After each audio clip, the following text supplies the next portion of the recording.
She was a very outgoing mother. She worked full time to provide for her children.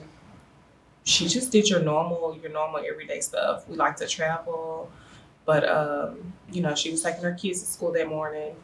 Um, just doing something that a normal mother does. She had sent her son down to warm up the vehicle like she did every morning, and she was walking down the stairs and followed by her older two daughters, but she was carrying her 5-year-old child in a mass gunman jumped out of the bushes and shot her 5-year-old daughter while she was in her arms, then murdered her in front of her 4 children. So yeah, just caught by surprise at like 6:30 in the morning. Um, somebody just left her kids there to kind of like fend for themselves. So it's just been. They didn't take anything or anything. I mean, who would have wanted to hurt her? We have our suspicions, as our family, but that's what we're trying to find out. I don't think that April lived a life that welcomed this type of activity. Um, she lived a normal lifestyle. She wasn't involved in like any illegal activities. Um, she was like a normal mom. It was a shock. It still seems surreal to this day. But we are working with the detectives. We all have the same objective, and that is to make sure that April's killer is apprehended. But I wouldn't wish this pain on anyone. Just having to deal with what my family's dealt with, and being such a tight knit family, to lose somebody is heartbreaking. We're doing the best that we can. I think the detectives are doing the best that they can. But we just want somebody to come forward and kind of put the pieces to this puzzle together, so that way we can kind of like say, hey, this is who killed April, and just kind of close that chapter of our life. So, I mean, you've talked about kind of keeping the eyes of the city and the county on the investigation. What other things do you do to kind of keep her memory alive and keep her as a part of your family even though she's passed on?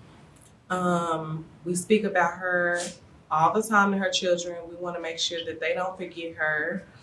We'll put up billboards in the community. We'll have fundraisers. We'll do back to school drives. We'll do anything just to kind of like not only bring awareness to April's case, but also kind of help end violence in the community.